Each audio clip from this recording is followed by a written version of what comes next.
안녕하십니까. 저는 가톨릭 의과대학 외과 김세준 교수라고 합니다. 또한 주식회사 서지넥스 대표를 맡고 있습니다. 저는 모더나의 성공을 통해서 본 그 부의 세계사라는 제목으로 5부에 나누어서 여러분께 말씀드리도록 하겠습니다. 제가 참고한 책은 윌리엄 번스타인이라는 분이 지었던 부의 세계사라는 책입니다. 그리고 그 옆에 그레고리 주커만이라는 분이 지었던 과학은 어떻게 세상을 구했는가라는 두 가지 책을 주로 참고했고, 이 책의 내용 외에 제가 이제 아는 여러 가지 점들을 추가해서 이제 말씀을 드립니다. 그래서 이러한 책 내용과 또 반드시 이제 일치하지 않을 수 있음을 말씀드립니다. 모더나의 성공을 통해서 본 이제 부의 세계사라는 제목인데요. 이 모더나라는 회사에 대해서 간략하게 말씀드리겠습니다. 2010년에 창립된 회사고, 시가총액은 2021년에 2천억 달러, 260조죠. 이제 코로나가 가장 피크를 쳤을 때 그 정도에 달했다가 지금은 650억, 84.5조 정도의 가치에 달하는 그러한 회사에 해당이 됩니다. 그래서 이 14년간의 기간을 통해서 이 84.5조 정도의 가치가 어떻게 형성이 되었는가, 이런 점에 대해서 같이 궁금해하면서 이것들을 세계 역사를 통해서 같이 풀어가는 그러한 시간이 될 수 있도록 준비해 보겠습니다. 그래서 이제 뭐 유튜브에 이제 준비하신다고 하셔서 저도 뭔가 재밌게 제목을 바꾸려고 절대 권력으로부터 재산권을 이제 사수하는 법, 이런 내용으로 첫 번째 강의를 시작하겠습니다. 제가 5가지 강의를 대략적으로 요약해서 말씀드리면 세 가지의 중요한 팩터가 있습니다. 이제 제목이 이제 부의 세계사인데 이 부가 어떻게 형성되는가를 보시면 세 가지 팩터. 첫 번째는 재산권입니다. 그리고 두 번째는 과학적 합리주의입니다. 세 번째는 자본의 축적입니다. 그래서 이 세 가지가 이제 각각 하나의 제목에 해당되고요. 이 세 가지가 과연 이렇게 독창적인 부를 창출하는 개념적인 아이디어가 어디서 유래됐는가? 물론 여러 가지 팩터들이 있지만 나라별로 본다면은 재산권 같은 경우는 이스라엘에서 이것이 이제 발달됐다. 그리고 이제 이것이 결국 이제 전 세계가 누리게 됐다라고 말씀드리고, 그리고 과학적 합리주의와 자본의 축적, 이것은 또한 이스라엘에서 영국으로 넘어가서 영국에서 가장 꽃피었다라고 이제 말씀드릴 수 있고요. 그리고 이 모든 개념들이 미국에서 가장 발달됐다. 그리고 미국이 이 모든 것을 바탕으로 가장 큰 부를 축적했고, 그 결과 그 시스템이 전 세계로 파급이 됐다라는 점을 말씀드리도록 하겠습니다. 그래서 이렇게 세 가지를 보시면 이 트라이앵글이라고 얘기할 수 있습니다. 세 가지 부의 세 가지 축. 첫 번째가 이제 재산권이라는 꼭지를 짓고 있고, 두 번째 꼭지는 과학이라는 꼭지가 있는 거죠. 그리고 세 번째 꼭지는 이 자본이라는 꼭지가 있습니다. 그래서 첫 번째 강의는 재산권, 당연하게 알고 있는 이 재산권이 어떻게 우리에게 이룩되었는가, 이런 부분에 대해서 말씀드리겠습니다.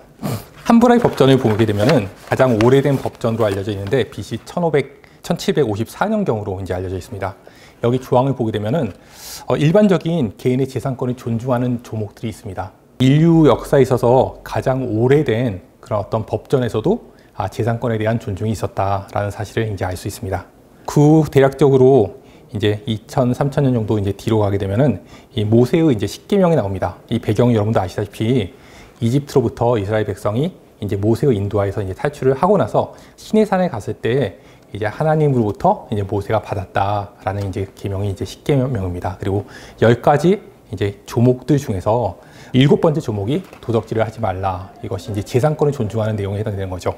그리고 참 재미있게도 10번째 계명이 이웃의 집이나 이제 아내나 남종, 여종, 소, 나귀, 그리고 이웃의 소유, 어떤 것도 탐내지 말라. 그래서 탐심을 금지한다. 굉장히 이게 역사에서 이 심리적인 부분을 이제 엄격하게 규제하는, 재산권이 남의 것을 이제 훔치려고 하는 그런 욕망 차원에서도 금지하는 이러한 계명이 모세의 10계명에 나와 있습니다. 그렇게 보시면 질문이 한 가지 있을 수 있습니다. 이 두 가지가 어떤 차이가 있느냐?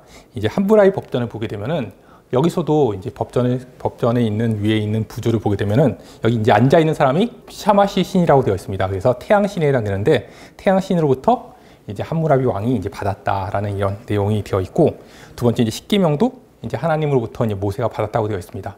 그래서 이제 이런 어떤 법을 이제 강제로 이제 규제시키는 데 있어서 어떤 신적인 건의가 필요하다. 이런 점은 여러분이 이제 모두가 공감할 수 있겠죠. 그렇다면 이제 어떤 부분에서 차이가 있느냐, 이제 이렇게 저희가 볼 수 있습니다. 그다음부터 제가 말씀드리겠는데요. 제가 그 내용을 간략하게 말씀드리면, 질서를 지키기 위해서 사유재산권을 존중하면은 어떤 질서가 유지가 될 수 있습니다. 서로 간에 어떤 물건을 빼앗는다거나 이런 일을 막을 수 있으니까 그런 어떤 규율이 이루어지는데, 이 절대 권력을 지닌 사람이 그 아랫사람의 재산을 뺏고 그 재산권을 그런 침탈하는 경우에 대해서는 이 규제할 방법이 없는 것입니다. 이런 것은 어떤 형식이니까. 그래서 이제 신적 권위로서 이제 법을 만들지만, 이게 다 이제 아는 사람은 아는 거죠. 진짜 이게 범죄를 저질렀을 때, 절대 권력자가 범죄를 저질렀을 때 그것을 과연 막을 수 있겠느냐, 이런 부분이 어떻게 보면 핵심입니다. 그런데 이제 성경을 보시면, 성경에 열왕기 상을 보게 되면은 이스라엘에 이제 북이스라엘에 있었고 아합왕이라는 사람이 있었는데, 아합왕이 그의 신하인 나봇이라는 사람을 이렇게 모함해서 이제 죽이고 나서 이 포도밭을 강탈하는 사건이 발생합니다. 강탈하는 사건이 생겼을 때 어떻게 보면 이제 재산권을 박탈한 거죠. 이런 일이 있었을 때 이스라엘의 절대 권력자인 아합에게 그 당시에 이제 대언자였던 엘리야가 나타나서 이런 말을 하게 됩니다. 주께서 이렇게 말씀하셨느니라. 내가 죽이고 또한 그것을 소유를 취하였느냐. 개들이 나봇의 피를 핥는 곳에서 개들이 내 피를 핥으리라. 재산권을 침해한 거에 대해서 왕도 책임을 져야 된다. 그리고 너가 그 사람을 죽였으니까 너도 그 목숨을 너도 동일하게 죽을 것이다. 그러니까 절대 권력자도 예외가 없다는 거죠. 그 재산권에 있어서. 이런 것이 이제 이스라엘의 기록이 되고 이스라엘 성경에 기록되면서 이게 전수가 되는데, 이 로마 시대에 되면서 이 바울이라는 사람이 이제 예수 그리스도를 전도를 하면서 선교 여행을 떠납니다. 그래서 여러 지역, 이제 로마 전 지역을 1차, 2차, 3차에 거쳐서 선교 여행을 떠나면서 이런 어떤 기독교 정신, 개인의 가치와 존엄, 그리고 재산권의 소중함, 이런 것들에서 로마 전역에 이제 퍼뜨리는 그런 역할을 하게 됩니다. 그러다가 이제 로마가 멸망하고 이제 중세 시대에 이렇게 이제 돌입하게 되는데, 중세 시대 때는 중세 교회의 그런 어떤 억압이 있었던 이제 그런 시기에 해당되는데, 이러한 가운데서 영국이라는 나라가 독특하게 기독교 정신을 이제 수용하게 됩니다. 이게 이제 역사상 보게 되면은 여러 가지 증거들이 있는데, 첫 번째는 이제 킹 제임스 흠정역 성경, 1611년에 영국에서 성경을 원문에서 이제 이렇게 번역한 흠정역 성경을 내게 되고, 뛰어난 신학자들이 다수 배출이 되고, 또한 이 청교도 혁명, 그리고 이제 미국 건국, 영국 국교회, 그리고 옥스퍼드 케임브리지 대학이 모두 이제 신학을 가르치기 위해서 이제 설립된 대학에 해당됩니다. 이런 일련의 과정을 통해서 기독교 정신이 이제 영국이라는 나라에 이제 확산이 되게 됩니다. 그래서 영국에서 기독교 정신이 이제 퍼져나가게 되는데, 이러한 어떤 기독교적인 정신의 확산이 왜 영국인가, 여러 나라들 중에서 여기 원인에 대해서 저희가 한번 좀 생각해 볼 수 있는 그런 포인트들이 있습니다. 첫 번째는 영국 국민의 이제 국민성 자체가 워낙 학구적인 국민성을 지니고 있었다. 이런 부분에 대해서 이제 여러분이 고찰할 수 있겠고, 그러니까 성경에 대해서 굉장히 탐구하는 이러한 과정 가운데서 있었다. 이렇게 볼 수 있고요. 두 번째는 영국이 이 유럽 대륙에서 떨어져 있는 이 섬인 만큼 이 영국이라는 이 나라에서 이 왕의 권력이 이제 약할 수밖에 없는 거죠. 교황의 권위로부터도 벗어나 있고, 또한 영국이라는 이제 섬에 있으니까는 이제 지방 권력이 더 강하고 중앙 권력이 더 약해지는 이런 어떤 지형적인 요인들, 그리고 법과 질서에 대한 존중, 이런 것들이 모두 이제 결합돼서 영국이라는 어떤 독특한 나라에서 기독교 정신이 이제 발달하는 그러한 역할이 일어나게 되었습니다. 첫 번째로 이제 영국의 학구적인 국민성, 그리고 이제 성경에 대한 이제 지적 탐구가 증가됐다라고 말씀드렸는데, 몇 가지 제가 이제 증거를 이제 보여드리겠습니다. 이분들이 이제 영국에서 이제 성경을 번역한 이제 여러 사람들이 해당됩니다. 그래서 처음에 위클리프, 그리고 틴데일, 그리고 커버데일이 그런 성경을 번역하는 과정을 거쳐서 1611년에 이제 킹 제임스 왕으로부터 공식적으로 영국 정부에서 성경을 번역하기로 이제 명하는 그런 과정을 통해서 킹 제임스 흠정역 성경이 나오게 되는 거죠. 그런데 이 과정을 보시면 일단 국왕이 성경을 번역하라는 이런 어떤 프로세스를 거친 나라가 없습니다. 영국밖에 없습니다.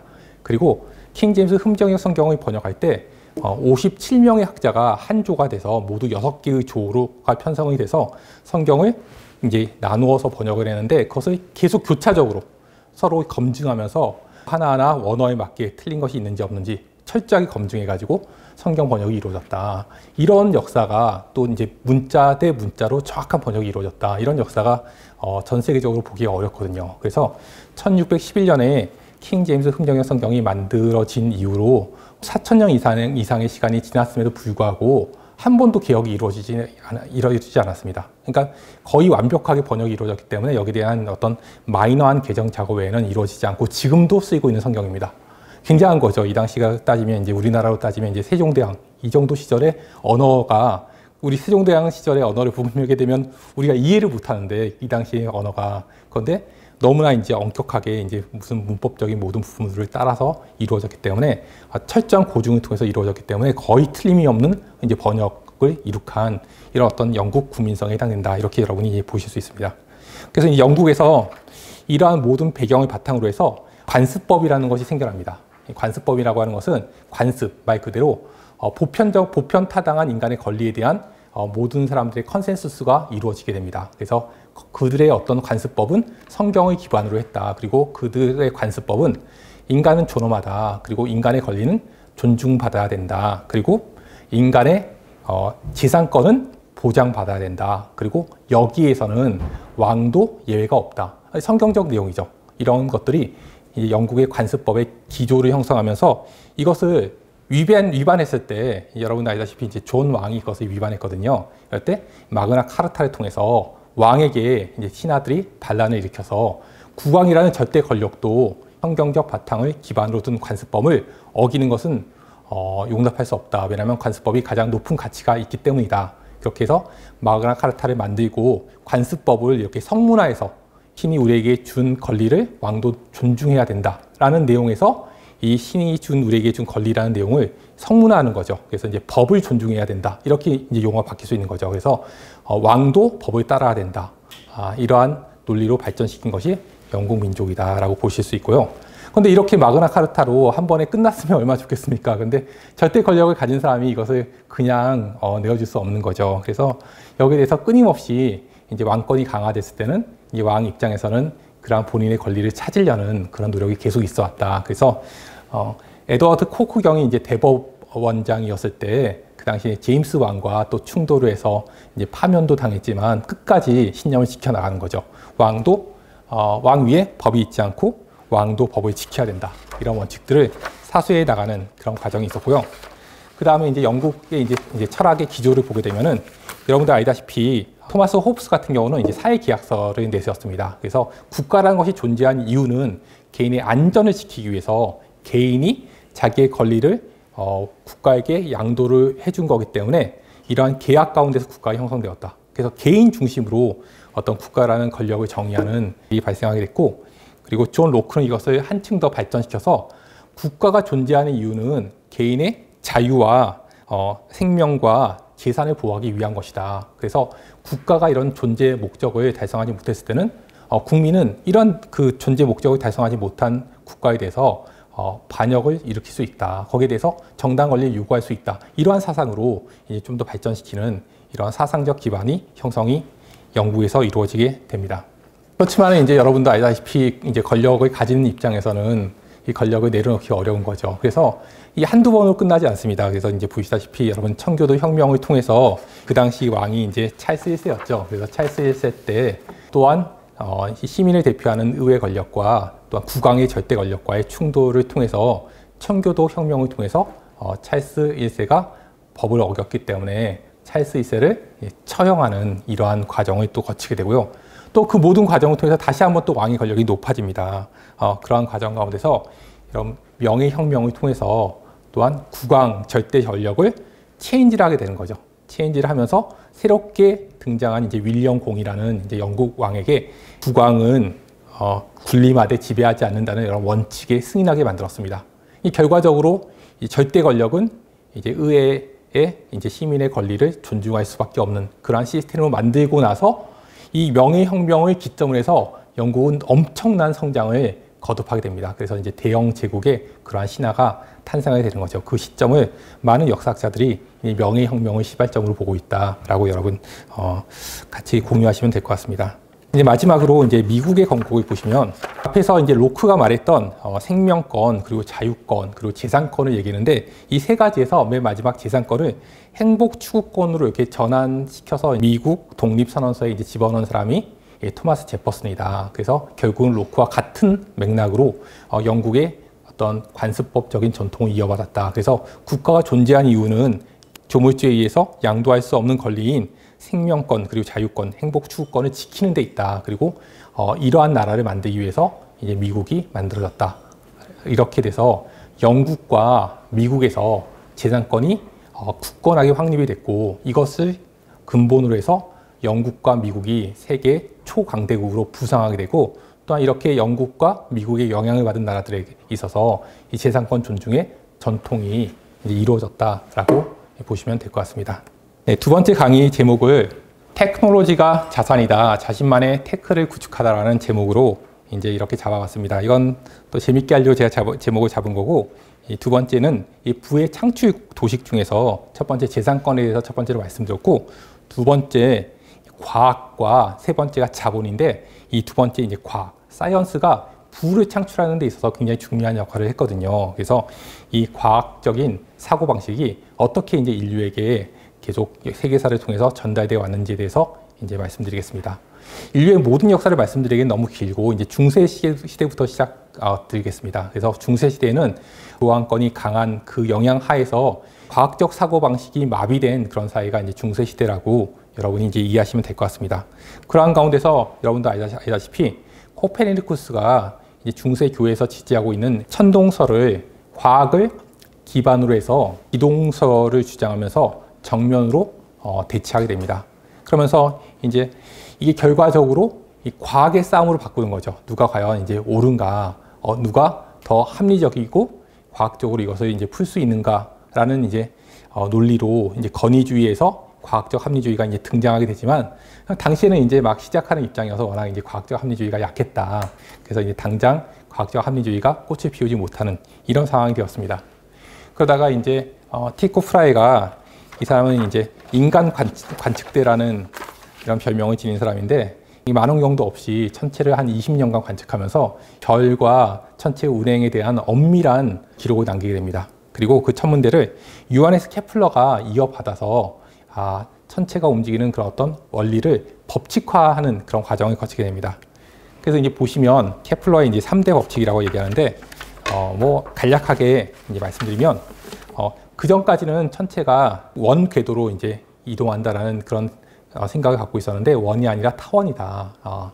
이렇게 이제 관측에 근거해서 이런 타원 궤도의 법칙. 두 번째는 이렇게 이제 태양과 가까웠을 때는 빨리 지나가고 이제 멀었을 때는 천천히 간다. 그래서 이 S와 S' 이제 면적이 같다는 말이죠. 면적 속도의 법칙이라고 하고 이 세 번째는 조화의 법칙이라고 해서 이게 이제 이 장경의 반지름과 이 행성이 이 도는 오비트 피어리어드 이제 한 바퀴 도는데 걸리는 시간이 이렇게 이제 2승과 3승 간의 어떤 비례 관계에 있다. 이런 관측을 바탕으로 해서 이러한 법칙들을 도출하게 됩니다. 그렇지만 이제 케플러는 이런 법칙들을 도출을 했지만 이런 법칙들이 왜 이렇게 되는지는 이제 알 수가 없었어요. 그런데 그 다음에 여러분도 아시다시피 뉴턴이 등장합니다. 그래서 이 뉴턴도 아까 티코 프라이라든가 아니면 케플러가 존재하지 않았더라면 이제 알 수가 없었는데 케플러의 법칙들을 논리적으로 이 여러 가지 세 가지 법칙들을 단 하나의 어떤 원리로 이제 풀어내는 이런 과정을 이 사람이 이제 수학에 능했으니까요. 그래서 이 모든 과정을 통해서 능란하게 이제 만유인력의 법칙, 그래서 프린시피아라는 책을 통해서 만유인력의 법칙을 이제 밝히게 돼서 자연이 어떤 커다란 법칙에 의해서 복잡한 법칙이 아니라 하나의 어떤 대원리에 따라서 이게 사이언스에 의해서 자연이 구성이 되고 있구나 이런 원리를 밝히게 됩니다. 그 다음에 이제 뉴턴에 이어서 뉴턴의 이제 동시대 인물이죠. 에드먼드 헨리가 뉴턴 법칙의 대중화를 하는 데 있어서 역할을 했다라고 보시면 될 것 같고요. 여러분도 이제 아시다시피 이제 헨리의 성의 어떤 궤도나 헨리의 성의 이제 나타나는 시기를 정확하게 예언함을 통해서 그전에는 신이 보내는 이제 신호다 이렇게 이제 보는 사람도 있었고 자연 현상에 대해서 우리가 풀 길이 없었는데 어떤 영국에서 발생하는 일식이라든가 이런 모든 자연 현상을 일정한 법칙에 맞게끔 예측이 가능하다. 그래서 이 모든 과정을 통해서 자연은 완전히 자율성을 지닌 법칙들로 운용된다라는 사실의 서양인의 사고방식 가운데 과학적 합리주의가 자리 잡게 됩니다. 이러면서 이제 새로운 이제 발견과 발명들이 이어지게 되는 거죠. 이렇게 사이언스가 구축이 되면서. 그래서 결정론적인 세계관과 인간이 이제 미신과 잘못된 관습으로부터 벗어나는 이제 사이언스 기반이 확립이 됩니다. 그런데 이런 사이언스를 발전시키는 데 있어서 열심히 사이언스를 발전시킨 사람에 대해서 아무런 보상이 이루어지지 않는다면 사이언스는 발전할 수 없습니다. 영국에서 여러 이제 선박의 자초 이제 사건이 발생하면서 이 경도의 측정의 중요성이 이제 생기게 되는데, 위도계는 있었어요. 위도는 이제 있어서 배후 위치에 대해서 우리가 짐작할 수 있었는데, 경도를 정확히 알 수 없어서 여러 가지 사고들이 발생합니다. 그래서 경도계를 만들어야 되겠다라는 상황에서 여기에 대해서 포상금 제도를 확립하게 되는 거죠. 그러면서 여기에 존 해리슨이라는 사람이 경도계를 발명하게 되어서 이 포상금을 타게 됩니다. 그래서 이 모든 과정을 통해서 지식에는 정당한 대가를 지불해야 되는구나, 이런 이제 인식이 생겨나고, 또한 이러한 과정 가운데서 이제 최초의 특허가 피렌체에서 브루네레스키, 여러분 알다시피 이제 돔을 만든 사람으로 알려져 있죠. 그래서 이 돔을 만든 브루네레스키가 최초의 특허가 이제 이 사람이 이제 개발한 이제 선박으로 이제 보통 알려져 있는데, 그래서 이제 특허 제도가 처음으로 등장하게 되는데, 역시 영국입니다. 이러한 것들에 대해서 완전히 이제 제도를 확립하고 특허를 놀라운 아이디어로, 창의성 있는 아이디어로, 이런 아이디어로 기술을 개발한 사람에 대해서는 독점을 허용하자, 한정된 기간 내에 독점을 허용하자라고 말하는 특허법이 영국에서 확립이 되면서 영국에서 이제 창발의 시대가 이제 시작되는 거죠. 그래서 증기기관이 됐든 모든 사람들이 열심히 이제 사이언스를 발전시킬 수 있는 원동력이 이제 영국에서 이루어졌다. 그리고 역시 영국에서 있는 모든 것들을 한 발 더 발전시킨 나라가 이제 미국이죠.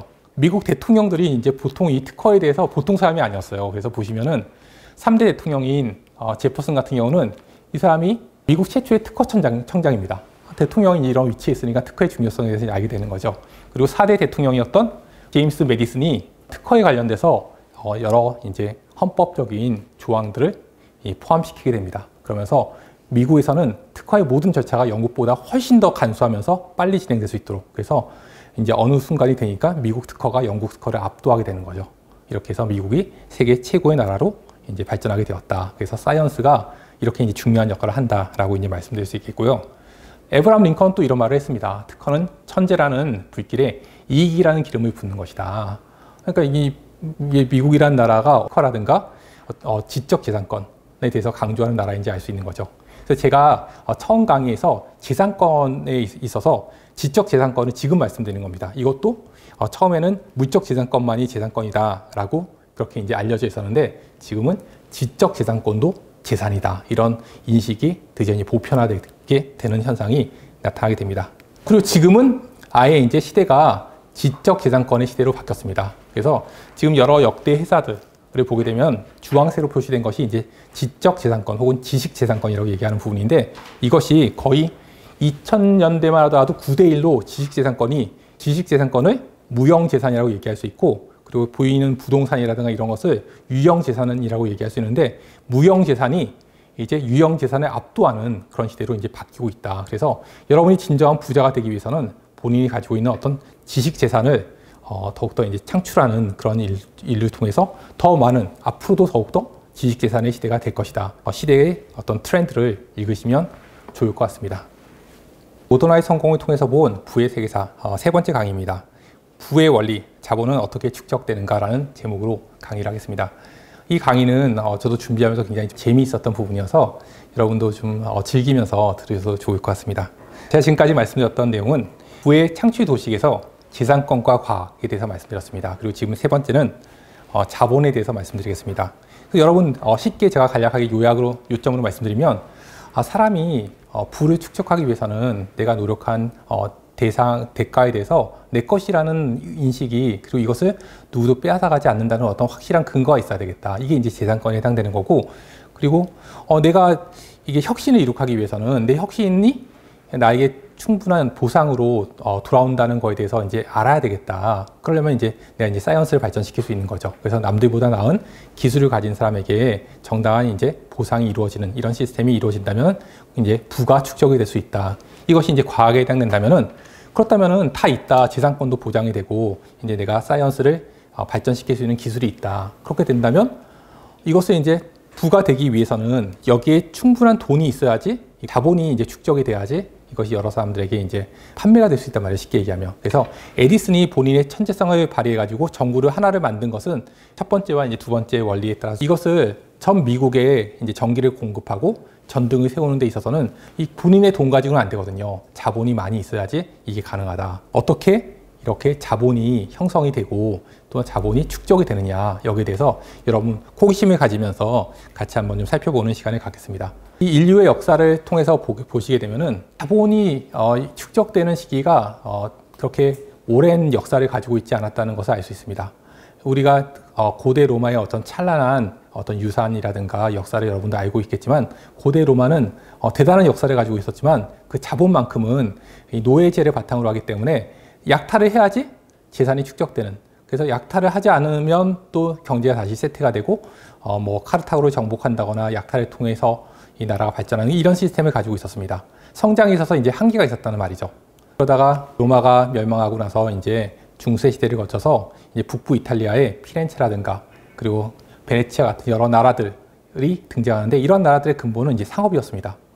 우리나라는 이제 조선시대에 농자는 천하제 대보냐라고 해가지고 농업을 기반으로 한 경제를 가지고 있었는데, 농업 같은 경우는 이 부가가치가 모든 것이 제한이 되어 있습니다. 그리고 뭐 여러 가지 이제 이 기술이 혁신될 만한 어떤 인센티브가 존재하지 않은 거죠. 그렇지만 상업을 바탕으로 한다면은 상업 자체는 내가 이제 뭐 시계를 가지고 있으면 이것을 1년에 거쳐서 만드는 것과 내가 돈을 이제 지불해서 시계를 사는 것과 너무나 차이가 있는 거죠. 그리고 시계를 여러 개를 이제 만들 수 있는 데에서는 그걸 통해서 부가가치를 창출하고 또 여러 가지 경제적으로 활성화되니까는 그것을 통해서 혁신이 이루어질 수 있는, 굉장히 이제 경제가 발전할 수 있는 그러한 여건을 가지고 있다. 그래서 상업을 통해서 이태리 여러 도시 국가들이 발전하게 되었지만, 그럼에도 불구하고 자본이 축적되기에는 한계가 있었다. 왜냐하면은 경제 활동이 가족이라든가 소규모의 협력 이상으로 발전하기가 어려운 구조였기 때문에 한계를 지니고 있었다라고 이제 보시면 될 것 같습니다. 여러분 이제 그 이후의 스토리는 여러분도 잘 알고 있을 것입니다. 산업혁명을 통해서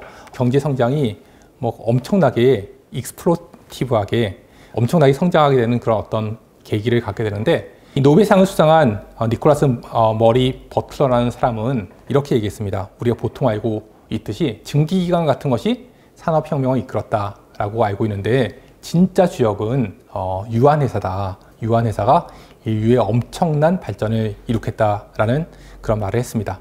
여기에 대해서 같이 한번 생각해보는 시간을 갖도록 하겠습니다.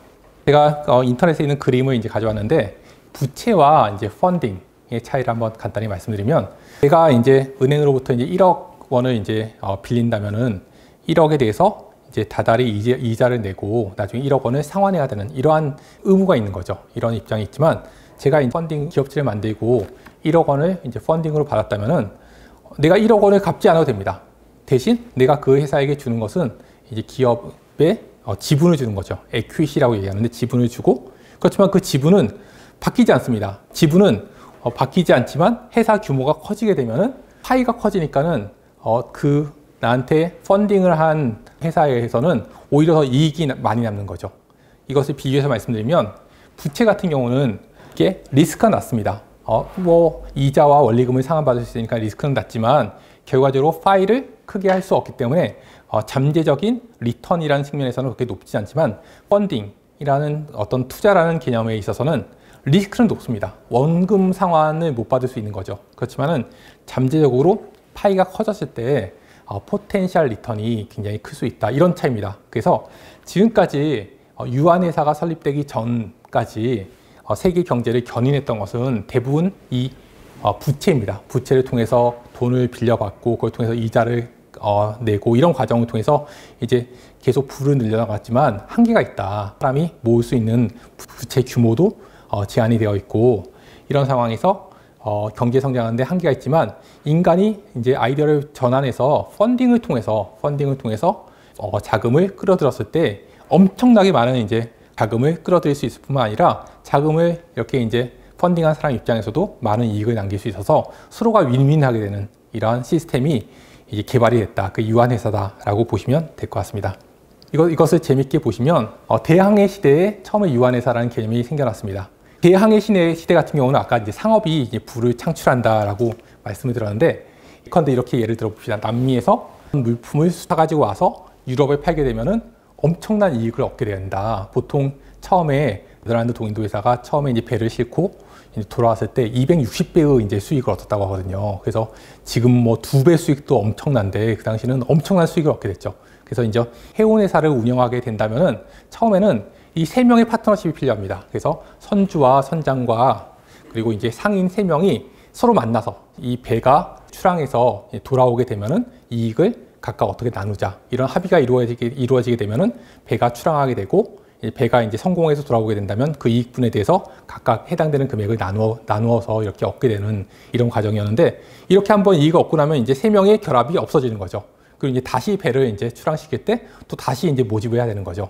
이렇게 이제 반복을 하다가 이제 아이디어가 발전하게 된 겁니다. 매번 이렇게 하니까 귀찮다. 그러니까 상인 대표가, 지금으로 말하면 이제 CEO라고 얘기할 수 있는 거죠. CEO가 주체가 돼가지고 여러 상인한테 돈을 받습니다. 그러니까 돈을 많이 이제 끌어들인 거죠. 돈이 많은 입장에서 배를 삽니다. 그러니까 이제 선주가 이제 필요 없어진 거죠. 보통 선장이 이제 출항하고 나서 돌아왔을 때 선장 몫이 이제 지급이 되는데, 선장 몫을 미리 줍니다. 선장한테. 성공하건 실패하건 관계없이 너의 몫은 이미 이제 딱 지불이 되는 거죠.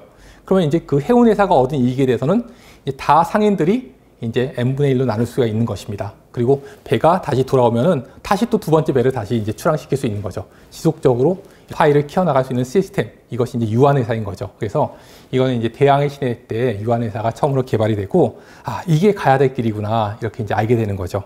그래서 이제 네덜란드 동인도 회사라든가 영국 같은 경우는 이제 218명의 상인들이 이제 투자를 해가지고 희망봉 동쪽에 벌어지는 모든 무역에 대해서 이제 독점적인 사업권을 지니면서 유한 책임을 지닌다라는 이제 문구가 들어갔는데, 지금도 마찬가지고 이제 투자자들이 자기가 투자한 투자금 이상의 책임을 지진 않는다. 그래서 투자한 사람 입장에서도 내가 모든 것을 잃는다 하더라도 내 투자금 이상을 잃지 않는 거고, 그 이제 투자를 받은 사람 입장에서도 내가 이제 사업이 망했다 하더라도 그 모든 빚을 갚아야 되는 것이 아니라 내 몫에 대해서만 책임을 지면 되는 거죠. 그래서 유한한 어떤 컴퍼니가 생겨나게 되면서부터 투자자 입장도 좋고, 그리고 투자를 받은 사람 입장에서도 좋은 윈윈 관계가 수립됐기 때문에 이때부터 자본의 축적이 이루어졌다. 그래서 자본의 축적의 첫 번째 이유는 유한회사다라고 이제 말씀드릴 수 있습니다. 그래서 이제 미국은 또 가만히 있지 않죠. 영국에서 이제 좋은 제도가 만들어졌으니까 미국에서는 어떤 미국 전 지역에 이제 유한회사가 아주 손쉽게 만들어지고, 이것을 파급시키는 시스템을 만들어서 이제 전 세계 시스템으로 발전시키게 됐다라고 말씀드리겠습니다. 펀딩의 중요성에 대해서 이제 간단하게 한 가지 예를 들어서 말씀드리겠습니다. 니콜라 테슬라와 토마스 에디슨이 이제 동시대 인물이었습니다. 그리고 2명 다 워낙 발명에 대해서 천재적이었다라고 이제 알려져 있고, 정확하게 누가 더 뛰어났나 이런 얘기를 하긴 좀 우스운 얘기긴 하지만, 니콜라 테슬라가 에디슨 밑에서 일한 적이 있는데 이런 말을 한 적이 있습니다. 에디슨 같은 경우는 잿더미에 이제 핀이 하나 떨어졌다면 이것을 엄청나게 조사를 해가지고 며칠 밤을 새서라도 그 핀을 찾아내는 이제 이런 사람인데, 자기는 사이언스를 이용해서 짧은 시간 내에 다 찾아낼 수 있다. 그러니까 내가 더 뛰어나다, 이렇게 얘기를 한 거죠. 뭐 누가 더 뛰어나고 이런 것을 떠나서 결과적으로 이제 에디슨이 만든 이제 에디슨 제너럴 일렉트릭스가 제너럴 일렉트릭스의 모체가 돼서 지금 뭐 100년이 넘는 시간 동안에 엄청난 이제 부를 창출하는 이런 역사를 이룩했습니다. 그런데 이것이 에디슨이 뛰어나서 이런 결과가 나타났다라고 생각할 수도 있겠지만, 실제적으로 테슬라에 비해서 에디슨이 실수한 부분이 많이 있습니다. 여러분도 아시다시피 교류전기가 대세임에도 불구하고 에디슨은 직류전기를 고집하다가 이제 이런 부분에서 이제 밀리게 되는 이런 역사도 있게 되었죠. 그래서 불을 창출하는 데 있어서 결정적인 역할을 했던 것 중에 하나가 JP 모건입니다. 그래서 JP 모건이 에디슨에 투자를 했거든요. 그러니까 투자자가 에디슨의 이제 무모한 방법을 길을 막았습니다. 그래서 에디슨이 직류전기를 개발하는 데 있어서 본인의 이제 역량을 투입하려고 했지만 모건이 그걸 막고, 또한 교류전기 회사를 병합함을 통해서 에디슨의 이제 방향을 바로잡게 되는 거죠. 그래서 투자자의 마인드가 부를 축적하는 데 있어서 중요한 역할을 한다, 그렇게 이제 알 수 있습니다. JP 모건이 죽었을 때 이제 그의 재산이 이제 960억이었다고 합니다. 기록에 보게 되면은 이제 그걸 보고 나서 록펠러가 알고 보니 부자가 아니었네, 이렇게 얘기했다고 합니다. 록펠러는 이제 1조 이제 800억 원을 이제 지니고 있었거든요. JP 모건이 뭐 부자인 줄 알았더니 부자 아니었구나, 이렇게 얘기했다고 하는데, JP 모건의 어떤 위대한 점은 본인이 돈을 다 끌어모을 수 있는 데 영향이 있었지, 뭐 돈이 많은 걸로 1위는 아니었다는 말이죠. 그래서 돈을 잘 끌어모으는 것이 어떤 부의 핵심 역량 중에 하나다라고 이제 말씀드릴 수 있습니다. 제가 이제 두 번째를 두 가지를 말씀드렸습니다. 어떤 자본의 축적에 있어서 첫 번째는 유한회사의 설립이다 라고 말씀드렸고, 그리고 두 번째는 어떤 자본가의 어떤 도움이 뒷받침이 있을 때 크게 발전할 수 있다, 이런 부분 말씀드렸습니다.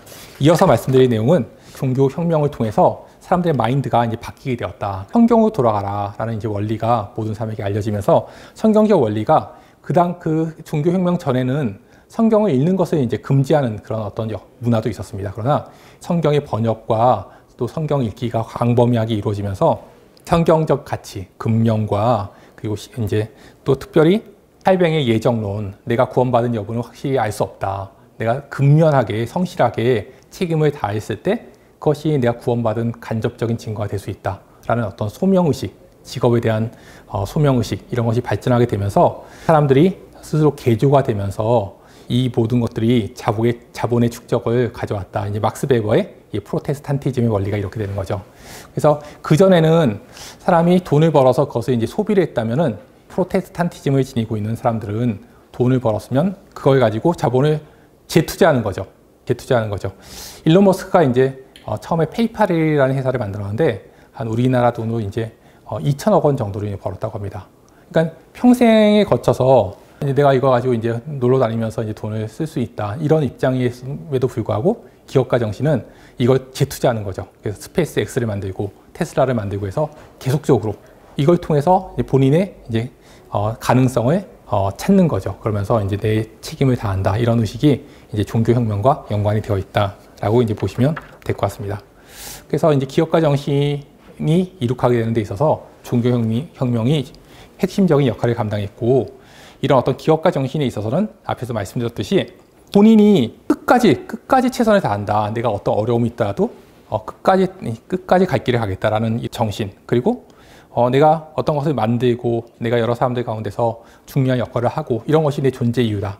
이런 어떤 역경을 극복하고자 하는 이런 마인드, 이런 것들이 중요시되면서 이러한 정신들이 자본을 축적하는 데 있어서 중요한 역할을 했다라고 말씀드릴 수 있습니다. 그리고 이제 또 한 가지 이제 우리가 빠뜨리지 말아야 될 것이 이제 애덤 스미스의 역할입니다. 그래서 애덤 스미스는 여러분도 알다시피 국부론을 통해서 자본이 축적되는 데 있어서 정부가 너무 개입하지 말라. 그리고 개개인이 본인의 어떤 룰을 지키는 가운데서 자유롭게 경제활동을 하는 것, 본인의 어떤 사적 이익을 추구하는 것에 대해서 비난하지 말라. 이것이 결과적으로 이제 경제를 발전시킨다는 것에 대해서 이론적으로 모든 사람을 설득시켰습니다. 재미있는 것이 역사를 보게 되면 이제 성선설이 있고 성악설이 있습니다. 성선설은 주로 동양에서 맹자라든가 동양적인 가치관이 이제 성선설이 많이 있습니다. 그런데 서구 같은 경우는 기독교적인 가치관이 있으면은 인간이 이제 죄를 지었거든요. 그러니까 성악설로 출발하게 됩니다.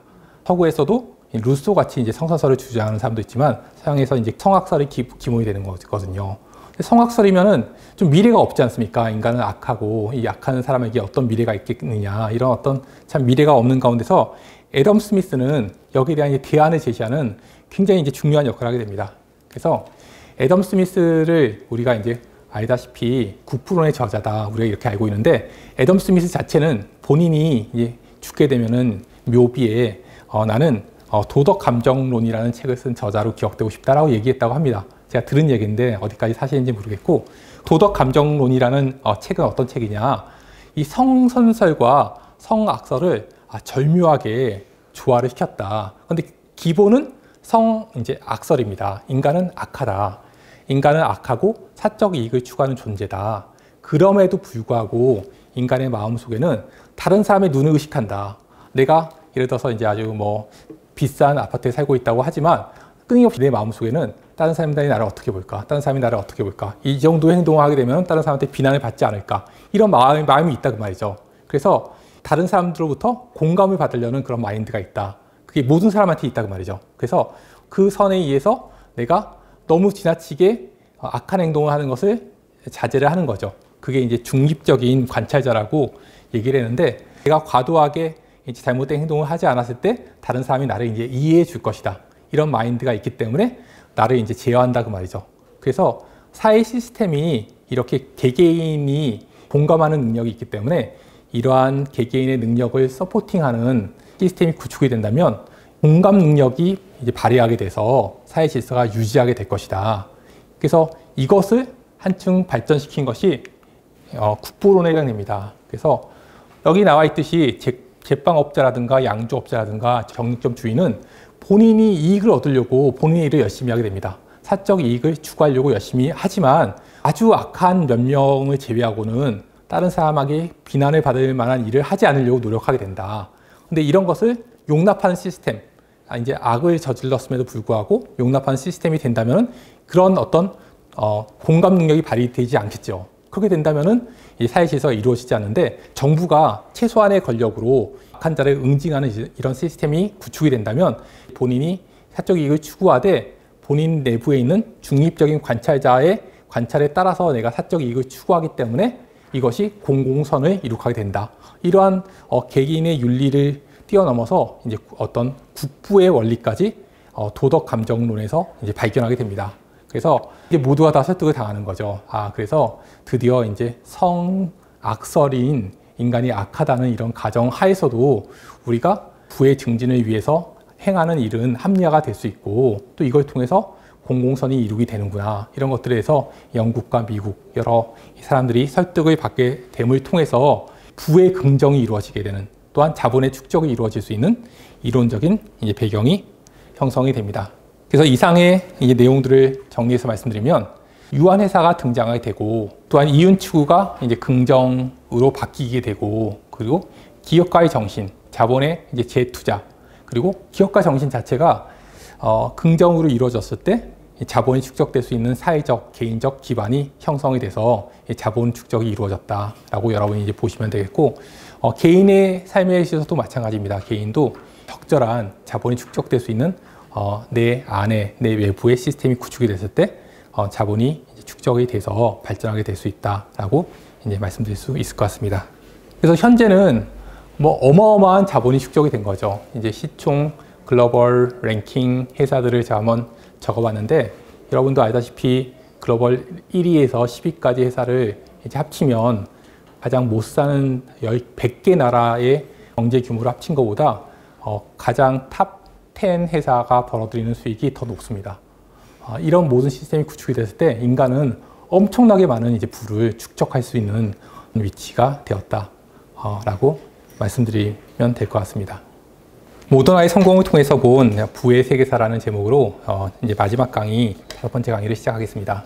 지금까지 이제 부를 이루는 트라이앵글에 대해서 말씀드렸습니다. 첫 번째 트라이앵글은 재산권의 확립이다. 그리고 두 번째 트라이앵글은 사이언스다. 세 번째는 자본이다. 그래서 이 세 가지 여러분이 이제 기억하면서 모던화는 이 세 가지의 찬스를 어떻게 잡을 수 있었나라는 점에 대해서 여러분이 이제 포인트를 보시면 될 것 같고요. 제가 앞에서 말씀드렸던 간략한 이제 약물에 대한 기본적인 내용을 말씀드리면서 모던화 쪽으로 자연스럽게 넘어가도록 하겠습니다.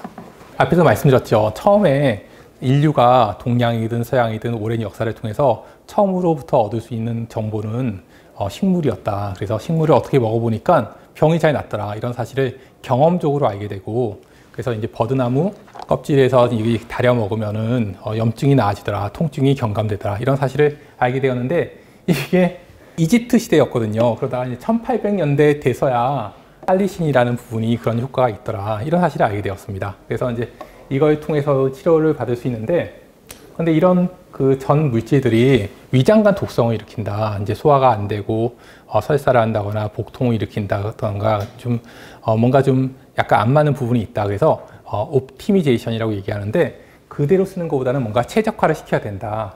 이런 컨센서스가 이루어지면서 이제 아세틸레이션을 통해서 아세틸 살리식 액시드라는 것을 이제 인류가 개발하게 됩니다. 그래서 이것이 우리가 아는 이제 아스피린으로 돼서 지금도 널리 쓰이고 있는 이 약제에 해당됩니다. 그래서 서구인들은 어떤 원초적인 이유를 찾아서 어떤 물질이 그 질병을 일으키는가, 그리고 어떤 부분이 정말 치료 효과를 내는가를 어날리시스하는 이제 과학적 마인드를 가지고 있다. 그리고 이것이 이제 사이언스의 기본이 된다. 그래서 이런 부분에 대해서 여러분께 말씀드리고, 그래서 제가 뭐 복잡한 얘기는 드리진 않고 이게 아스피린이라는 약제가 작용하는 부분은 세포벽이 있으면 세포벽에 있는 단백질이 있습니다. 세포막 단백질이 있는데 그 부분의 특정 부위에 작용해가지고 아스피린이 작용한다라고 이제 말씀드리고요. 그렇게 본다면은 결과적으로 세포에 작용하는 데 있어서 핵심 인자는 이런 작은 이제 분자가 아니라, 분자도 물론 역할을 하겠지만 이 커다란 단백질들이 세포의 대사를 크게 좌우한다, 이런 사실을 이제 알 수 있습니다. 그래서 앞에 들었던 말씀들이 계속 나오는데요. 아미노 액시드가 이제 합쳐지면 이제 펩타이드라고 얘기합니다. 그리고 펩타이드가 합쳐지면 이제 프로틴이다. 그래서 굉장히 복잡한 구조이기 때문에 이것을 세포를 통하지 않고서는 현재 사이언스로 사람이 만들기는 어렵다. 왜냐하면 복잡하게 1차, 2차, 3차 구조가 얽혀 있거든요. 그래서 그 구조까지 만들기 어렵다. 그러면 이거는 결과적으로 가장 확실한 치료제는 단백질인데, 이걸 얻기 위해서는 세포를 이용해야 된다. 왜냐하면 세포가 단백질을 만드는 공장이고 단백질이 우리 몸의 신진대사의 중심이기 때문이다. 이렇게 말씀을 드렸고요. 세포를 보게 되면은 핵이 있고 세포질이 있는데, 핵에 이제 DNA가 있습니다. 그 DNA에서 여기 이제 주황색으로 표시된 RNA가 만들어지게 되고, RNA가 세포질로 나와서 여기 이제 메신저 RNA인데, 이게 여기 나오는 게 단백질입니다. 리보솜에서 단백질이 계속 만들어져서 떨어져 나간 것이 결과적으로 이제 프로틴이 된다. 이런 과정을 통해서 프로틴이 만들어진다라고 보시면 될 것 같고요.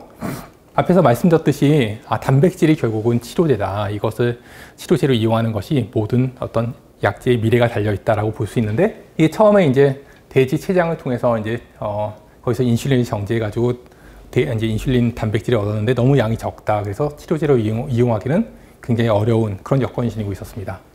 그러한 과정 가운데서 왓슨 크릭이 이제 DNA의 핵심 구조를 이제 밝혀내게 됩니다. DNA 구조를 밝혀내게 되고, 그 다음에 센트럴 도그마, DNA에서 이제 RNA가 만들어지고 RNA에서 프로틴이 만들어진다는 이러한 원리가 이제 수립이 됐습니다. 그래서 이러한 과정 가운데서 이제 여러 과학자들이 이제 연구를 거듭해서 DNA 재조합 기술이라는 것을 만들었습니다. 이 사람들은 그냥 사이언스를 하는 입장에서 기술을 만든 거예요. 그래서 본인이 연구하면서 어떤 특정한 유전자를 파란색으로 표시가 되어 있는데, 이런 어떤 전달체, 벡터, 앞에서는 제가 플라스미드라고 적었는데, 벡터에 넣고 세포에 집어넣게 되면은 해당되는 유전자를 무한히 얻을 수 있다. 이렇게 다양하게 얻을 수 있는데, 이 파란색이 있는 부분만은 이제 분리를 하는 거죠. 그러면 이제 다양하게 이제 얻을 수 있고, 여기서 이제 만들어낸 단백질을 이제 분리하게 되는 거죠. 그렇게 되면은 단백질을 우리가 많이 얻을 수 있다. 이런 원리를 이제 알게 됩니다. 근데 여러분, 이제 사이언스를 하는 것과 그리고 기업을 하는 것과 다릅니다. 역사를 보게 되면은 이 두 개가 만나야 됩니다. 아까도 말씀드렸듯이 에디슨과 JP 모건이 이제 만났을 때 부가 창출됐는데, 이 두 가지, 한 사람이 두 가지를 다 하면 물론 좋고, 그것이 안 되면 두 가지의 능력을 갖춘 사람이 만나면 좋죠. 그래서 앞에서 말씀드렸던 이 세 명의 사이언스 중에서 보이어라는 사람이 있습니다. 헐버트 보이어라는 사람이 있는데, 이제 이 사람한테 로버트 스와슨이라는 사람이 접촉을 합니다. 이 사람은 이게 사이언스에 대한 마인드도 있었지만, 이제 경영학적인 어떤 비즈니스에 대한 이제 마인드도 있었던 말이죠. 그래서 이 사람이 이 강의를 듣고 나서 이거 돈이 될 수 있겠다라는 것을 이제 알게 된 거죠. 그래서 접촉하게 됩니다. 앞에서 말씀드렸던 하워드 보이어와 이제 만나게 되는 거죠. 둘이 만나면서 이것을 한번 개발해 보자. 이 기술을 개발해서 우리가 단백질 치료제를 만들어 보자 라고 해서 만든 회사가 이 제넨텍입니다. 그래서 이 제넨텍이라는 회사는 지금은 이제 로슈라는 회사에 합병이 돼서 여러분한테 좀 생소한 회사일 수가 있어요. 그런데 그냥 최고 회사라고 보시면 됩니다. 바이오텍의 시작이었고, 모든 바이오텍은 제넨텍부터 시작됐다라고 보시면 될 것 같습니다. 그래서 이 두 명이 만나서 이 제넨텍이라는 회사가 만들어졌고, 이 제넨텍에서 제가 앞에서 말씀드렸듯이 휴먼 인슐린을, 사람 인슐린을 만들게 됩니다. 처음에 돼지 췌장을 잔뜩 쌓아놓고 정제를 해서 아주 적은 인슐린을 만들었거든요. 그래봤자 돼지 인슐린입니다. 사람한테 투여했을 때 부작용이 많았는데, 이런 어떤 세포 공장을 만들어서 복잡한 단백질을 이 세포가 알아서 만드는 거죠. 유전종만 집어넣으면은. 그래서 이런 어떤 바이오 테크놀로지가 돈이 될 수 있다라는 것을 처음으로 개발하고, 실제로 엄청난 이제 돈을 벌었던 회사가 이 제넨텍이고, 스와슨이 이제 거기에 이제 창립자 중에 한 명이다. 이렇게 이제 보시면 될 것 같고요. 이러므로 말미암아서 이 바이오텍이 이제 시작이 되었습니다. 근데 앞에 말씀드렸듯이 DNA를 통해서 이제 DNA를 거쳐서 RNA 그리고 프로틴이 만들어지는 거거든요. 근데 이제 과학자들이 또 이런 생각을 해보는 겁니다. 이 RNA로도 만들 수 있지 않겠느냐? 굳이 DNA까지 갈 필요가 없지 않겠느냐? 왜냐하면 DNA에 이제 유전자가 삽입될 경우는 사람한테 쓸 경우 되게 위험도가 높거든요. 사람의 유전자가 변형될 수 있으니까. 그런데 RNA 같은 경우는 세포질로만 가도 단백질을 만들 수 있거든요. 그래서 안전하게 쓸 수 있다. 그런데 RNA를 굳이 지금까지 쓰지 않았던 이유는 너무 잘 분해가 되더라. 사용하기 좀 어렵다. 그래서 보편하게 쓰지 않았는데 그래도 RNA를 통해서 약을 개발하면 되지 않겠느냐라는 사람들이 이제 한두 명씩 나타나게 됩니다. 이 보십시오. 1987년이에요. 최근이에요. 그래도 비교적 최근이에요. 이 사람은 세포 환경에서 이제 배양한 세포에서 RNA를 이제 공급했더니 세포가 해당되는 단백질을 만들어내더라라는 사실을 인증했습니다. 이 사람이 이것이 본인도 알게 된 거죠. 이게 돈이 될 수 있겠다라고 해서 비칼이라는 회사를 만들었어요. 그런데 테크놀로지가 그 다음에 만들어져야 테크놀로지가 너무 많아서 이 사람이 결국은 승자가 되지 못했어요. 돈을 얼마나 벌었는지 모르겠습니다. 하여튼 어쨌든 간에 최종 기술로는 만들어지지 못했습니다. 그 다음에 이제 길보아라는 사람이 있었는데 이 사람은 동물 실험을 통해서 동물에 주입했을 때 단백질이 만들어지더라. 아까는 이제 비커에 있고 이런 이제 패트리시에 있는 이제 세포 차원에서 단백질이 만들어진다라는 건데 동물 실험에서 만들어진다는 것을 입증했습니다. 그러니까 사람한테도 이제 쓸 수 있다는 가능성을 발견하게 된 거죠. 그럼에도 불구하고 그냥 mRNA를 안 낸다. 금방 분해되고 들어가는 어떤 세포 내의 유입률이 그렇게 에피션시가 높지 않다라는 허들이 있었는데 이 허들을 극복한 사람이 이제 카리코라는 사람과 웨이스만이라는 사람이 이 허들을 극복했습니다. 그래서 카리코라는 사람이 이제 어떻게 보면 전설적인 인물이에요. 이 여자는 미국에서 헝가리에서 미국으로 건너간 정식 교수, 웨이스만은 정식 교수인데 일종의 어떤 연구원에 이제 불과한 그리고 연구비도 이제 따지 못하고 이런 입장이 있던 사람인데 정말 모두가 안 된다고 함에도 불구하고 끝까지 이 RNA의 어떤 성분입니다. RNA를 변형시켜서 결국 이것을 이제 성공으로 이룩하게 된 거죠.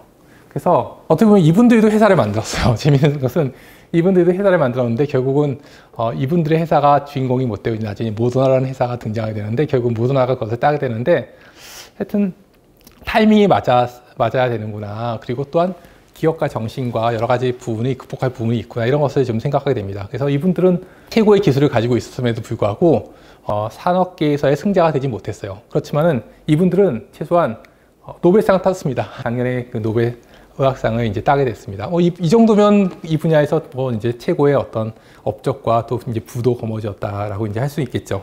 이제 이런 이제 발전이 있었는데 한편 이제 이분은 이제 야마나카 신야라는 일본 교수인데 이분이 가지고 있는 기술은 성체 세포에 유전자를 이제 바이러스를 통해서 집어넣었을 때 만능 줄기세포로 이제 변형되는 이런 것을 개발하는 분입니다. 이분도 노벨상을 이제 타신 분이에요. 그래서 이제 유도 만능 세포라고 얘기해서 iPS 세포라고 하는데 여기에 대해서 이제 활발한 연구가 이제 이루어지는 그러한 과정 가운데서 데릭 로시라는 사람이 야마나카 신야가 이 네 가지 유전자를 그 리트로 바이러스라는 바이러스 벡터를 통해서 집어넣는데 아까 봤던 mRNA를 통해서 넣게 된다면 좀 더 좀 안전하지 않을까 이렇게 발상의 전환을 하게 됩니다. 그리고 실제로 연구를 해서 이 네 가지 유전자가 보통 이제 DNA 차원에서 들어가는 거거든요. 리트로 바이러스로 간다면. 근데 mRNA 차원에서 세포에 넣어서 유도 만능 세포를 만드는 데 성공하게 됩니다. 그래서 이제 데릭 로시라는 사람은 이제 하버드 대학교에 이제 교수로 있는데 이 사람이 이제 소위 말해서 돈 냄새를 맡은 거죠. 이게 돈이 되겠다라고 생각해서 그 주변에 나중에 말씀드리겠지만 이제 코파운더를 찾아 나섭니다. 이렇게 해서 만들어진 회사가 이제 모더나입니다. 이 사람은 어떻게 보면 이제 승자 중에 한 명이 됐겠죠. 이 산업계에서는 이제 이런 상황이 있었고 또 한편 다른 한편으로 이제 또 다른 이제 테크놀로지가 개발되고 있는데 모디파이드 이제 RNA를 통해서 mRNA를 세포 내에 전달해도 효율이 높지만 전달하는 데 있어서 이제 전달체가 필요하다. 그리고 전달체 기술이 이게 높아야지 잘 전달이 된다라는 이제 두 번째 테크놀로지가 이제 필요한 상황에서 캐나다에 있는 피터 큘리스라는 교수는 이 전달체 노란색으로 표시된 것이 이제 mRNA입니다. mRNA를 지질 나노 입자로 이제 둘러싸서 이걸 세포 내에 전달하게 되는 이러한 어떤 전달체를 이제 개발하게 됩니다. 그래서 쉽게 얘기하면 코로나 바이러스 백신을 만들 수 있는 mRNA 백신을 만들 수 있는 모든 기술의 개발이 이제 끝났다라고 보시면 됩니다. 그리고 이 모든 기술에 있어서 어떻게 모더나 쪽에 해당되는 사람은 없어요. 아까 말씀드렸듯이 모디파이드 RNA를 이제 만드는 기술은 캐리코 교수한테 있고, 그리고 이런 지진 나노 입자를 만드는 기술은 큘리스 교수한테 있는 거예요. 그래서 모더나라는 회사가 특허권을 주장할 것이 없는 하여튼 이런 상황입니다. 지금 현재 스코어는 이런 상황에서 아까 말씀드렸던 데릭 로시라는 사람이 MIT에 있는 로버트 랭어 교수를 찾아갑니다. 이 사람도 이제 지진 나노 입자에 대한 기술을 가지고 있는 사람인데, 그리고 또 누바 아페안이라는 사람은 이 사람은 이제 사업가입니다. 이 사람은 이제 투자자를 만나고, 여기 케네스 시엔이라는 사람은 이 사람은 이제 임상 연구를 하는 사람이에요. 그래서 이 네 명이서 이제 만나서 이걸로 한번 사업을 해보자. 사람들은 기술은 없습니다. 컨셉은 있지만 기술은 없지만 기술을 우리 걸로 만들어 보자. 아니면 기술을 사온다거나 이렇게 이제 마음을 이제 합쳐서 모더나라는 회사를 만드는데, 모디파이드에서 MOD가 나왔고 RNA입니다. 모디파이드 RNA. 그래서 RNA를 변형하는 회사다 해서 이 모더나라는 회사를 이제 창립하게 됩니다. 그리고 여기 이제 말씀드렸던 누바 아페안이라는 사람이 본인이 알고 있는 지인 중에 한 명인 스테판 방셀이라고, 이 사람이 이제 프랑스 사람인데 이 사람을 CEO로 영입합니다. 그래서 여러분이 이제 모더나의 창립 그리고 기술 개발에 있어서 스테판 방셀이 굉장히 중요한 역할을 하게 됩니다. 여러분이 앞에서 제가 강의 때 말씀드렸던 기업가 정신이라는 측면에서 이 사람이 어떤 역할을 했는지 보시면 될 것 같습니다. 이 사람은 뛰어난 기술자도 아닙니다. 뛰어난 기술자도 아니고, 쉽게 얘기하면 돈을 잘 맞는 사람이에요. 돈의 냄새를 잘 맞는 사람이에요. 그리고 뭔가 도전하고 직원들을 격려하고 해가지고 그쪽으로 매진하게끔, 그래서 엄격하게 직원들을 관리하고 또 이제 돈이 될 만한 곳으로 해서 사업을 전환시키고 이런 역할을 한 거죠. 그래서 모더나가 만들어졌지만 이 창립자들은 회사를 만들고 나서 모든 것들 이 방셀한테 이제 위임하게 됩니다. 모든 결정은 이 창립자는 별로 영향력이 없고 방셀이 어떤 중요한 결정을 하게 되는 거죠. 그래서 중요한 결정 중에서 코비드 백신을 만들자, 이런 결정들은 이제 거의 이제 방셀 수준에서 이루어졌는데, 방셀 같은 경우는 이제 사이언스도 알지만은 비즈니스도 이제 알고 비즈니스 경력을 지니고 있는 이러한 인물이다, 이렇게 이제 보시면 될 것 같습니다. 그래서 앞에서 말씀드렸듯이 이게 mRNA 테크놀로지를 가진 회사가 성공하기 위해서는 두 가지 특허가 무조건 있어야 됩니다. 첫 번째는 RNA를 모디피케이션하는 기술, 아까 얘기했던 카리코 교수가 노벨상을 받은 그 기술이 있어야 되고, 두 번째 기술은 지진 나노 입자 기술, 이 두 가지가 없으면 사업이 성공하지 못합니다. 이런데 기술을 카리코 교수 쪽에서 이제 사오려고 했는데 이게 안 되는 거예요. 그러니까 우리가 개발하자 해서, 이게 이제 카리코 교수가 만든 모디파이드 RNA 기술인데 모더나에서도 개발합니다. 자체 기술을 개발합니다. 그렇지만은 제가 정확히는 잘 모르겠지만 이게 이 특허를 완전히 벗어나지 못한 걸로 보여요. 이게 완전히 구조가 유사하기 때문에. 그렇지만 어느 정도는 이 모더나의 자체 기술을 이제 가지게 되는 그런 상황이 되고, 그러니까 아까 그 트라이앵글 중에서 사이언스라는 부분이 어느 정도 이제 계속 메꿔지고 있는 거죠. 그리고 지진 나노 입자 같은 경우는 캐나다의 쿨리스 교수가 이 기술을 가지고 있는데, 이 모더나에서도 이 지진 나노 입자의 핵심 성분을 개발하게 됩니다. 그래서 이건 계속 이제 특허 소송이 이제 계속 들어가는 거예요. 그래서 아직 결론이 났는지는 모르겠지만 어쨌든 간에 모더나에서도 자신만의 지진 나노 입자를 가지게 됩니다. 그러니까 이제 모든 사이언스 특허 보호를 받을 수 있는 사이언스가 개발이 된 거죠. 그리고 이제 지식재산권이라든가 재산권도 확립이 됐고, 그러한 가운데서 이제 자본의 엄청난 이제 투자까지 받게 돼서 이제 모더나가 성장할 수 있는 이런 상황이었는데, 그러한 과정 가운데서 코비드가 이제 발생하게 됩니다. 그러니까 중요한 점은 코비드가 생겼을 때 우리 한국의 바이오 회사들은 코비드가 생기고 나서 이제 우리도 개발해야 되겠다라고 이제 얘기를 하고 이제 개발을 시작했지만, 정말 신이 내린 타이밍이라고 얘기할 수 있는 것이, 모더나에서는 모든 코비드 백신을 만들 수 있는 기술이 이미 완료가 되어 있었다. 그래서 이제 모더나의 기술자가 인터뷰를 한 거 보니까 모든 기술은 완성이 되어 있는데, 정말 놀랍게도 이제 코비드가 생기고 나서 바로 이제 백신을 만들 수 있는 상황이 됐다 그 말이죠. 그래서 이런 부분에 대해서는 참 사람이 어떻게 할 수 없는 행운도 모더나한테 따라졌다라고, 모더나에게 이제 나타났다라고 말씀드릴 수 있습니다. 그래서 이제 마지막으로 이제 정리를 드리면, 부의 창출 도식에서 이제 모더나 같은 경우는 확실하게 재산권이 보호되는 소사이어티에서 과학 관련해서의 어떤 모더나의 혁신이 이루어졌고, 본인의 자체 기술로서 모든 특허를 방어할 수 있는 그런 논리들이 만들어졌고, 그리고 전문 경영인을 통해서 이제 대규모의 이제 자금 조달이 이루어져서 이렇게 모더나라는 회사가 이제 성장할 수 있었고, 거기에 이 운칠기삼이라는 말이 있는데, 저도 이 말에 대해서 의사로서 많은 의미를 생각하고 있어요. 사람이 건강하고자 아무리 노력을 해도 본인이 이제 할 수 있는 부분은 한 30% 정도고, 유전자, 소위 말하는 유전자가 거의 이제 70% 정도를 이제 차지하고 있지만, 사람이 30%라도 잘 관리를 하게 된다면 기회가 오게 되면은 이제 기회를 활용할 수 있다. 그래서 모더나 같은 경우에 코비드 바이러스 사태가 이제 생기기 전에 모든 기삼에 해당되는 모든 부분이 준비가 됐기 때문에 이제 운칠이 왔을 때 세계 최고의 회사로 성장할 수 있었습니다. 그래서 사람의 힘은 이게 어떻게 보면 이제 30% 정도의 영향밖에 되지 않을지라도 확실한 부를 만들 수 있는 트라이앵글이 예비되어 있다면 기회가 왔을 때 이 부를 거머쥘 수 있다라는 것이 모더나가 우리에게 주는 교훈이라고 생각합니다.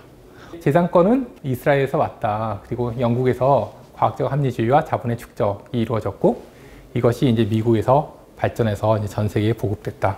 이상을 통해서 이 트라이앵글을 전체적인 세계사라는 측면에서 봤지만, 여러분이 나에게 있어서 이제 어떻게 자본 축적을 만들 것인가, 사이언스, 나만의 테크를 개발할 것인가, 재산권을 어떻게 보호할 것인가, 이런 것을 통해서 나의 어떤 부를 축적하게 되는 그런 계기가 되기를 바랍니다. 감사합니다.